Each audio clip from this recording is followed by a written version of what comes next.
우리가 이제 이번 주에 성탄절을 맞이하면서 우리가 예수님의 오심을 우리가 어떻게 대하고 준비하고 우리가 어떻게 또 이 시대에 오신 예수님과 동행하는 삶을 살아갈지 우리가 말씀을 통해서 함께 은혜를 나누기를 원합니다. 계절의 변화처럼 어김없이 연말이 되어지면 성탄절이 찾아옵니다. 처음 성탄, 예수님의 처음 오심의 이야기들을 우리가 성탄절의 말씀들을 통해서 늘 많이 묵상하게 되어지는데 오늘 말씀에 보면 예수님의 오신다는 소식이 전해질 때에 특별히 예수님을 맞이하려고 하는 그런 동방 박사들의 모습에 대한 이야기가 기록이 되어져 있는데 오늘 본문의 말씀에 보면 그 과정 속에 큰 두 가지의 질문을 던지게 됩니다. 첫 번째가 그리스도 왕이 어디 있느냐? 두 번째가 그리스도가 어디에서 나겠느냐? 이 헤로드 왕을 통해서 던져지는 질문이 오늘 그 시대 속에서 던져진 질문과 같은 배경은 아니지만 오늘 우리에게 던져지는 또 하나의 질문이고 우리는 어떻게 처음 예수님의 오심 속에서 던졌던 질문과 답이 있었다면 오늘 우리는 예수님의 오심을 이미 알고 믿는 우리가 이 답 앞에서 어떻게 답하고 또 우리는 어떻게 예수님의 오심 앞에 예수님 앞에 서 있어야 될 것인가를 또 우리에게는 또다시 다시 오실 예수님, 재림하실 예수님을 또 우리는 이 시대에 기다리며 고대하는 시대를 살고 있기에 주님이 처음 오실 때 아무도 알지 못하고 깨닫지 못하고 그를 영접하고 경배하는 자는 극소수에 불과했다면 마지막 다시 주님께서 오실 때에 오늘 우리도 그런 극소수의 무리가 아닌 우리 많은 세상의 백성들이 다시 오실 주님을 영접하고 다시 한번 그 예수님을 만나는 그 영광스러운 날을 고대하면서 오늘 우리가 말씀의 은혜를 누리기를 주님의 이름으로 축원합니다. 한번 옆에 분하고 답시다. 다시 오실 예수님을 전심으로 기다리십시다. 예, 그죠. 오늘 말씀에서 그러면 첫 번째 예수님이 오셨던 그 탄생의 때에 과연 어떤 일이 있었는가? 그 시대의 사람들은 어떻게 살아오고 있었는가? 그 시대에는 과연 어떤 예수님의 오심에 대해서 반응하고 있었는가? 우리가 함께 말씀을 통해서 다시 한번 묵상하며 우리가 정말 그 시대의 어리석은 사람과 같은 자리에 그런 위치에 있지 않기를 원합니다. 그래서 오늘 우리가 예수님의 오심 앞에 우리가 어떤 마음으로 또 어떤 준비의 모습으로 서야 되는지 함께 은혜를 나누기를 원합니다. 첫 번째 한번 따라해 보겠습니다. 왕이 어디 계시는가? 오늘 말씀은 헤로드 왕 때에 있었던 일로 분명하게 기록하죠. 이것은 예수님의 오심이 역사적인 정확한 시대와 역사적인 사건이었다라고 하는 것을 정확하게 기록해 주고 있어요. 지어낸 일이 아니고 꾸며낸 이야기가 아니고 역사가 아닌 소설이나 허구가 아니라 정확한 역사의 때에 역사의 그 지금의 이스라엘 유대 땅을 지배하고 다스렸던 헤로드 왕 때에 있었던 일이었다. 그래서 유대 역사를 살펴보면 그래서 우리 예수님이 나셨던 때를 우리가 정확하게 그 해를 추정할 수는 없지만 대략 AD 4년경이었을 것으로 추정하고 있고 그래서 로마에 와서는 이 달력을 포기할 때 예수님이 이 땅에 오신 그 사건을 기준으로 지금 우리가 예수님 이후 2024년, 2025년 이렇게 해를 계속 매겨가는 것은 바로 예수님의 오심이 역사의 기준이 되어지고 예수님의 오시기 전과 후로 역사가 나누어지고 있다는 것을 우리는 지금 그런 시대 속에 우리가 그런 이해를 가지고 살아가고 있습니다. 그런데 예수님께서 나실 때에 아무도 예수님의 나심에 대해서 알지 못했어요. 실상은. 물론 예수님을 잉태했던 마리아나 요셉이나 그 가족들이나 그 친지들은 참 기이한 일, 어떻게 이런 성령으로 잉태되는 일이 있을 수 있을까라고 하는 아주 신비적인 것을 경험하고 듣게 되었고, 마리아의 뱃속에서 아이가 잉태되어서 자라가고 태어나게 되었지만, 또 예수님은 날 곳이 없어서 그죠? 저 말구유에 태어나게 되었지만 아무도 그 예수님의 오심을 준비하고 대비하고 그 오심 앞에 이렇게 찬양과 영광을 돌리는 사람은 동방의 박사들, 또 목자, 저기 광야에서 양을 치는 목자들, 뭐 그 소수만이 그것을 알고 그런 대비도 아닌 그 소식을 알아차렸던 일은 그죠? 우리가 손에 꼽을 만큼 극소수에 불과했죠. 그러면 예수님께서 그렇게 이 헤로드 왕 때에 유다의 베들레헴에서 나셨다, 이미 선언해 주고 있어요. 예수님은 베들레헴에서 나셨다. 그런데 아무도 알지 못하고 아무도 그 메시아의 그리스도의 오심에 대해서 주목하는 자가 없었는데, 하나님께서 특별한 간섭하심으로 이 동방의 박사들을 통해서 그 사실을 알리게 되는 거죠. 여기서 동방의 박사라고 하는 자들은 고대에 별을 보고 어떤 시대를 이렇게 연구하는, 오늘 말하면 뭐 천성술을 연구하거나 때로는 예전에는 별을 보고 점을 치는 점성술가도 있었습니다. 그래서 그 시대에 그때에 어떤 기이한 일들, 어떤 탄생들, 어떤 세계적으로 일어나는 일들에 대해서 예언해 주거나 하는 일들을 하는 사람이 바로 이 동방의 박사들이었을 것으로 추정하고 있는데, 별을 보고 그들이 야, 이 별은 특이한 것이다, 일상의 하늘의 별과 다른 하나의 별이 특별한 징조를 나타내주는 하나의 이 사건이 벌어진다. 그런데 이 동방의 박사들은 그 별이 저 유대 땅으로 향하는 것을 알게 되고 저 유대 땅에 왕이 난 하나의 징조다. 그들이 그동안 별들을 관측하고 별들을 통해서 어떤 되어진 일들을 봤을 때 이것은 특별한 징조다. 그래서 이 동방의 박사들이 이 헤롯이 다스리고 있는 유대 땅에, 특별히 이들이 이뤘던 곳은 뭡니까? 그 당시 유대의 중심은 성전이 있었던 예루살렘이었죠. 그리고 그곳에 헤롯 왕의 궁전도 있고 그 나라를 다스리고 있는 헤롯 왕에게 직접 찾아가죠. 예루살렘에 있는 왕에게 찾아가서 그렇게 말합니다. 유대인의 왕으로 나시니가 어디 계십니까? 지금 우리가 별을 보고 왔는데 이 별의 징조는 왕의 탄생을 나타내는 징조인데 왕이 어디에 있습니까? 라고 하는 질문을 던지게 되죠.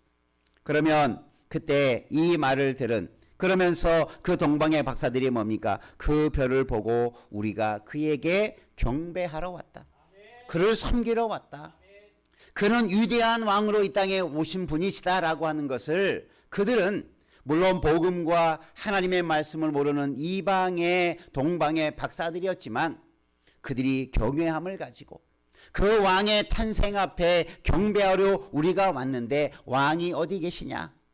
그러니까 이 동방의 박사들은 확신하죠. 분명히 어떠한 왕이 태어났다. 그런데 아무도 지금 예수님이 저 유대 땅 베들레헴에서 마구간에서 태어난 사실을 아무도 알고 있지 못하고 있었지요. 예수님의 오심, 메시아 그리스도가 오셨음에도 불구하고 세상은 너무나 조용히 예수님의 탄생을 지나가고 있었던 그 무렵이었지요. 예수님이 태어나신 이후에 며칠이 지나서 이 동방 박사들이 왔는지는 정확한 기록이 없기 때문에 우리가 성탄절도 12월 25일도 우리가 역사적으로 따져보면 기념하는 날이지 정확한 예수님의 탄생의 날을 우리가 추정할 뿐이지 정확한 날이라고 우리가 그렇게 이해할 필요는 없습니다.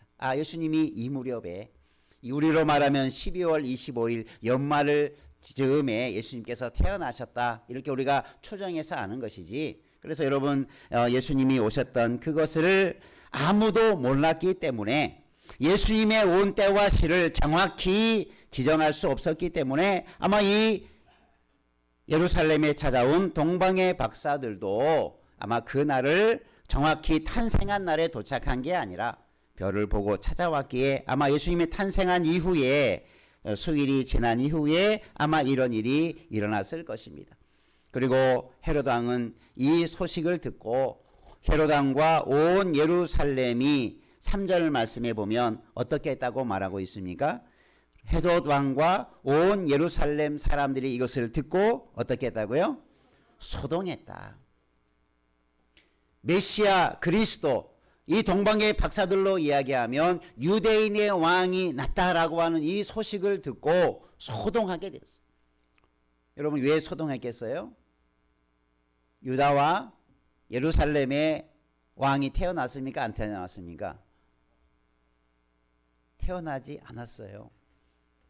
유대의 왕으로 아무도 태어나지 않았어요. 유대의 왕이라고 하면 지금 헤롯의 자식이 왕자가 태어났다든지 하금 지금 유대 땅을 다스리고 있는 어떤 지도자의 아들이 태어났다든지, 그죠?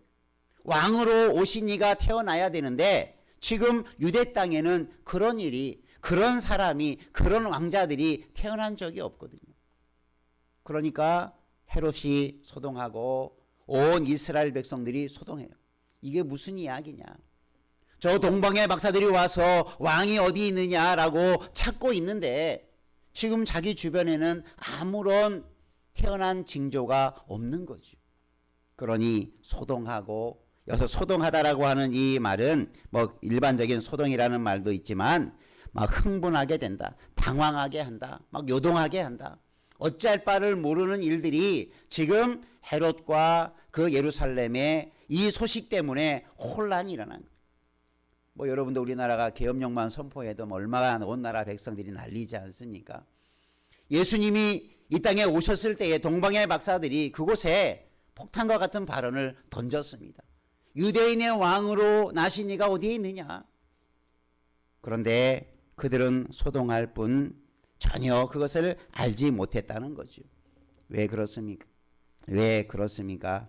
지금 예수님이 이 땅에, 물론 예수님께서 오셨던 곳은 저 예루살렘이 아니라 유대 땅 변두리에 있는 조그마한 동네 베들레헴에서 나셨어요.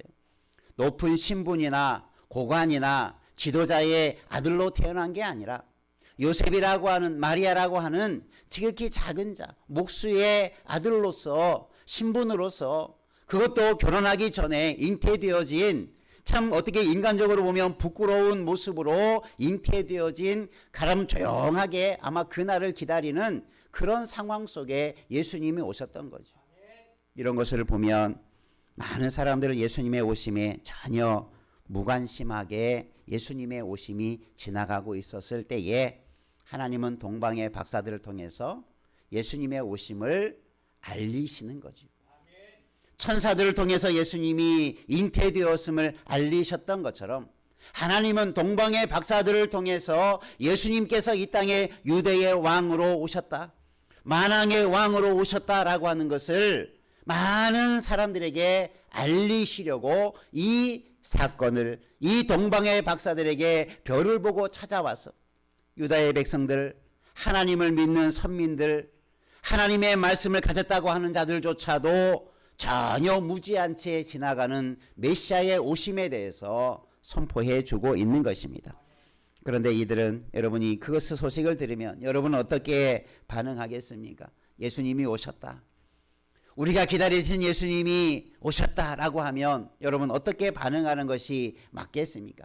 헤롯이나 뭐 하나님과 말씀과 또 구약의 예언의 말씀을 전혀 모르는 자들 같으면 소동할 수밖에 없지만, 예루살렘에 거하는 사람들이라면 적어도 예수님의 오심을 기다리고 있었다고 하는, 예수님의 오심에 대해서 준비하고 있으라라고, 메시아가 오신다라고 하는 것을 강하게 기다리고 있었던 그 시대 속에 메시아가 왔다, 유대의 왕으로 누군가가 태어났다라고 하면 어떻게 반응하는 것이 맞겠습니까? 그것은 기뻐하고 감사하고, 우리가 몰랐지만 예수님이 오셨다고 하니, 메시아가 오셨다고 하니, 그리스도가 오셨다고 하니 기쁨으로 맞을 준비를 하고 야, 우리가 몰랐는데 벌써 오셨다니 가서 맞으러 가고 경배하러 가고 찬양하러 가야 맞는 반응이겠지. 그러나 이스라엘 백성들도 이방의 왕 헤롯 왕들처럼 그저 요란스럽게 소동스럽게 그렇게 예수님의 오셨다는 소식을 그렇게 반응하는 모습을 보게 됩니다. 여러분, 오늘 우리가 예수님이 오셨다고 하는 사실, 우리가 성탄절을 우리가 준비하면서 오늘 우리는 우리 안에 예수님이 어디 계시는가? 우리가 요란한 시대 속에서 그냥 예수 없이 성탄을 맞이하거나 지내지 말고 예수님과 함께 성탄을 지내는 은혜가 있기를 주님의 이름으로 축원합니다. 예수님의 오셨음을 우리가 역사적으로 믿음으로 알고, 그래, 예수님은 성탄절에 오셨지, 우리를 위해서 오셨지, 아기 예수로 이 땅에 태어나셨지 라고 하는 지식적인 것으로만 우리가 이해하지 말고 우리에게 오신 예수님과 함께하는, 예수님이 어디 계십니까? 라고 누군가 묻는다면 여러분 뭐라고 대답하겠습니까? 동방박사가 헤롯 왕에게 와서 예수가, 그리스도가 왕으로 오신 이가 어디 계시냐고 묻는다면, 오늘 그 질문을 우리에게 누군가가 던진다면 여러분 어떻게 답할 수 있겠습니까? 여러분에게 묻습니다. 예수님이 어디 계십니까? 지금 예수님이 어디 계십니까? 내 안에 계시다고 확신하십니까? 우리와 함께 계시다라고 확신하십니까? 주님의 몸 피로 값주고 사신 교회 위에 함께 하신다는 것을 확신하십니까? 우리는 그렇게 누구에게 막론하고 성탄에 우리는 이 사실을 모르는 자들에게, 지금 주님이 어디 계신지 보지 못하는 자들에게 이 주님을 전하는 자 되기를 주님의 이름으로 축원합니다. 한번 옆에 분하고 다짐합시다. 예수님은 우리와 함께 하십니다. 지금 우리와 함께 하십니다. 이런 고백과 또 이런 확실한 믿음을 가지고 주님을 만나고 경험하고 또 증거하는 우리 모두가 되어야 될 줄로 믿습니다. 지금 우리가 성탄을 맞이하는데 여러 가지 우리가 분주하게, 연말이기 때문에 분주하기도 하고 모임도 많고 약속도 많고 시대도 불안하고 그런 것에 우리의 마음을 다 빼앗기지 말고 성탄절의 주인이신 예수 그리스도를 잃어버리지 않기를 주의 이름으로 축원합니다. 예수님의 부모도 6월절에 갔다가 돌아오는 길에 예수님을 잃어버린 적이 있지 않습니까? 육신적인 모습이지만, 하나의 사건이지만 이것은 상징적으로 우리에게 보여주는 하나의 사건이에요. 예수를 잃어버리지 않기를 주의 이름으로 축원합니다. 평생 우리가 만난 예수님을, 우리에게 오신 예수님과 동행하는 믿음의 길을 걸어가기를 주의 이름으로 축원합니다.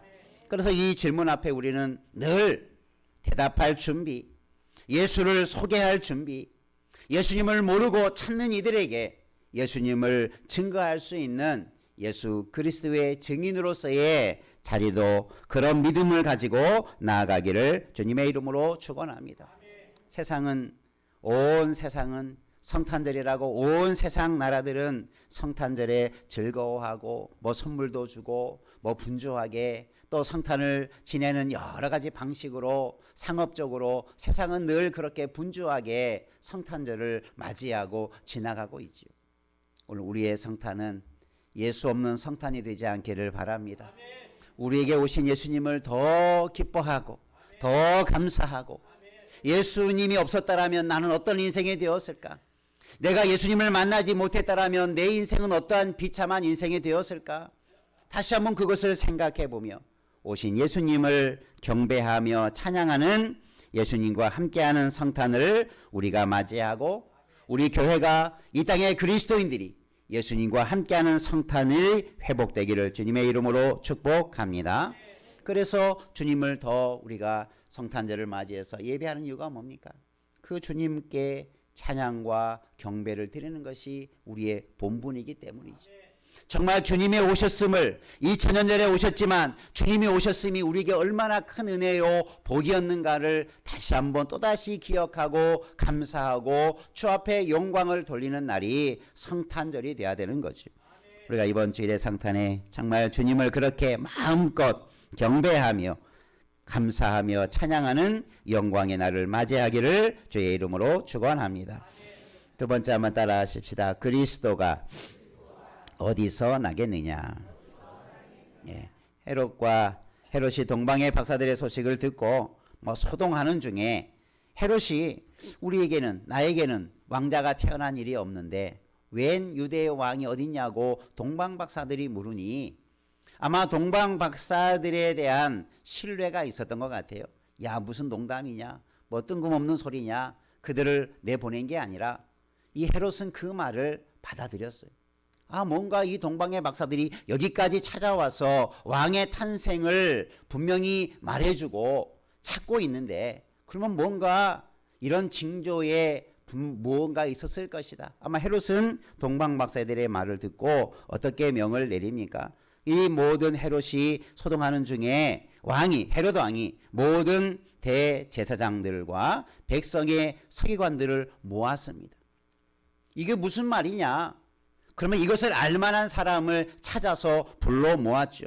이 말이 무슨 말이냐? 그러면서 그들을 불러놓고 지금 이 유대의 왕이 태어났다고 하는데 선지자가 이것이 어떤 것이냐? 어디에서 그리스도가 나겠느냐?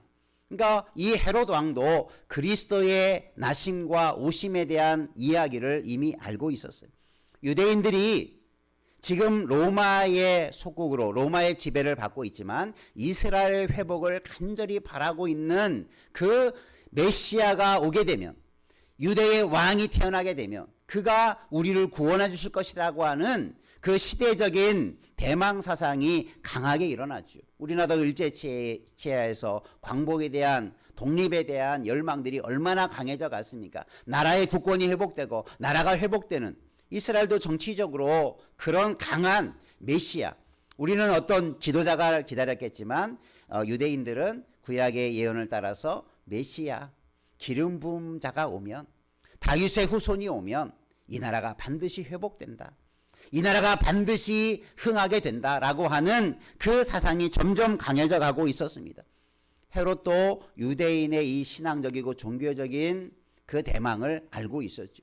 그래서 유대의 지도자들인 유대 종교의 지도자들인 대제사장들과 서기관들을 불러서 묻습니다. 그리스도 메시아가 너희들이 말하는 유대의 왕이라고 하는 자가 어디에서 나겠느냐? 이렇게 두 번째 질문을 합니다. 그런데 놀랍게도 이들은 정확한 답을 알고 있었어요. 뭐라고 말합니까? 유대 베들레헴이다. 그들은 망설일 것도 없이 즉답을 하게 되죠. 이 헤롯 왕의 질문 앞에 그리스도가 어디에서 나겠느냐? 참 힘든 문제죠. 어느 지명을, 어떤 지역을 지명한다는 것이 얼마나 어려운 일입니까? 그런데 이 대제사장들, 서기관들은 예수 그리스도가 어디에서 날 것을 이미 알고 있었어요. 그것을 어디라고 지명합니까? 베들레헴입니다. 베들레헴에서 납니다. 그럼 어떻게 그것을 아느냐? 그들이 인용하기를 선지자의 기록에 이렇게 되어 있었습니다. 이 선지자의 기록은 어디입니까? 미가서 5장 2절에 보면 이렇게 기록이 되어 있는 것을 그들이 이미 알고 있었어요. 유대 땅 베들레헴이야, 너는 유대 고을 중에서 작지 아니하도다. 내게서 한 다스리는 자가 나와서, 이 다스리는 자가 유대의 왕이라는 거죠. 내 백성 이스라엘의 목자가 되리라. 하나님께서 수백 년 전에 미가 선지자를 통해서 앞으로 오시게 될 메시아가, 그 때는 기록하지 않았지만 그 지명을 기록해 두었어요. 그곳이 어디였어요? 베들레헴이라는 거죠. 이것을 알고 있었지만 저희들은 준비도 하지 않고 대비도 하지 않고 그것에 대해서 이 헤롯의 이야기를 듣고서 그들이 지식적으로 알고 있는 그 지식을 전하게 되죠. 그때 헤롯이 이 말을 듣고 박사들을 불러서 별이 나타난 때를 자세히 물어보고, 그래서 그들에게 다시 명을 내리죠. 그들을 찾아보라. 너희들이 직접 가서 아이에 대해서 알아보고 찾거든 내게도 구해서 나도 가서 경배하러 하게 하라. 그런데 이것은 실제적으로 헤롯이 예수님을 찾아서 그리스도 메시아를 만나서 경배하는 게 아니라 어떻게 할 의도입니까? 그를 죽이려고 했던 의도를 수행했어요. 우리는 찾지 못하지만 이 동방의 박사들은 당신들을 찾을 수 있을 것 같으니 찾아서 내게 고해라. 실제적으로 이 말을 듣고 박사들이 가서 예수님을 찾게 되는데 꿈에 헤롯에게로 돌아가지 말라고 하는 지시를 받아서 이 동방의 박사들은 헤롯에게 말하지 않고 고국으로 돌아가 버리죠. 후에 헤롯은 어떤 일을 합니까? 그것을 알고 그 때를 기점으로 해서 4살 미만의 아이들을 학살하는 대학살의 역사가 기록이 되어 있어요. 왜요? 누군지 모르니 때를 기점으로 해서 1년 아니라 4년의 기간을 두고 그때 태어난 아이들은 다 죽이라는 명을 내려서 대참혹한 사건이 벌어지게 돼요. 얼마나 끔찍한 사건이 일어났습니까? 예수님을 죽이려고 수많은 유아들을 학살하는 대피해 참사가 유대 역사 속에 일어나게 되었어요. 그런데 그때 예수님은 어떻게 되셨죠? 애굽으로 하나님께서 피난 가게 만드셔서 그 죽음에서 모면하게 되었죠. 여러분, 이것이 예수님을 대하는 헤롯의 방식이었습니다. 그러나 대제사장들과 선지자들은 예수님의 오심을 알고도 준비하지 않고 대비하지 않고 경배하지 못했던 그들의 모습, 지금도 예수 그리스도는 세상 속에서 존귀함과 영광을 받는 게 아니라 지금도 여전히 조롱을 받고 비난을 받고 또 어떤 지역에서는 예수 믿는다는 이유만으로 학살을 당하고 예수를 전한다는 것 때문에 추방을 당하는 선교사님들도 계시고 예수 믿는 것 때문에 죽음을 각오하고 믿는 자들이 지금도 지구상에 존재하고 있습니다. 여러분, 오늘 우리는 이런 예수님을 올바로 믿고 우리가 마음껏 예배하고 경배할 수 있음에 감사하시기를 바랍니다. 그리고 그리스도가 이 땅에 이미 오셨고 또 오신 예수님에 대해서 우리가 더 주님을 온전히 섬기고 경배하고 주님을 찬양할 수 있는 그런 은혜가 있기를 주의 이름으로 축원합니다. 누가복음 2장에 보면 의롭고 경건하여 이스라엘의 위로를 기다리던 시므온이 어린 예수님을 만나게 되는 장면이 기록되어 있죠. 안나라고 하는 여 선지자가 남편을 잃고 84년 동안이나 성전을 떠나지 아니하고 예수 그리스도를 기다렸던, 그리고 그를 만나고 찬양했던 모습이 드러나 있지 않습니까? 여러분, 우리들도 주님을 만나고 또 기다리며 또 그런 간절함으로 주님과 함께하는 은혜를 가지고 주님을 만나고 함께하는 은혜가 있기를 주님의 이름으로 축원합니다. 왕이 어디 계시는가? 어디에서 그리스도가 나겠는가? 이 질문의 핵심은 주님을 찾는 것입니다. 주님을 만나는 것입니다. 그것이 주님이 이 땅에 오신 가장 중요한 이유가 되는 거죠. 우리는 지식적으로 주님을 섬기는 자 되지 않기를 바랍니다. 어리석은 대제사장과 서기관들처럼 알고도 아무것도 하지 않는 어리석은 자 되지 않기를 바랍니다. 우리가 주님에 대한 지식은 우리가 주님을 더 사랑하고 주님을 더 잘 섬기고 주님을 더 잘 알아가도록 주님을 알아가야 되고, 그런 지식 위에 우리의 바른 신앙의 은혜가 있기를 주님의 이름으로 축복합니다. 이제 우리가 성찬을 맞이하면서 우리가 알고 있는 예수님, 우리 이 땅에 오신 예수님에 대한 지식만 갖지 말고 그 지식으로 인하여서 우리는 더 주님을 잘 섬기고 다시 오실 주님을 우리는 더 영광스럽게 맞이할 수 있는 지혜로운 자 되기를 주님의 이름으로 축원합니다. 지금 우리는 어떻게 예수님을 대하고 있는지, 내가 만난 예수님을 정말 감사하고 감격하고 있고 다시 오실 예수님을 더 기다리는 마음이 뜨거워져 가고 간절해 가고 있는지, 아니면 세상살이들 때문에 잊혀져 가고 아무것도 기억지 못하고 지식적으로만 알고 있는 죽은 신앙 가운데 머물지 아니하고 우리가 살아있는 믿음을 가지고 우리가 주님과 늘 동행하며 주님이 때문에 늘 감격과 감사 속에 살아가는 우리가 성탄의 그 은혜들을 누리기를 주의 이름으로 축원합니다. 기도하겠습니다. 은혜가 충만하신 하나님 아버지,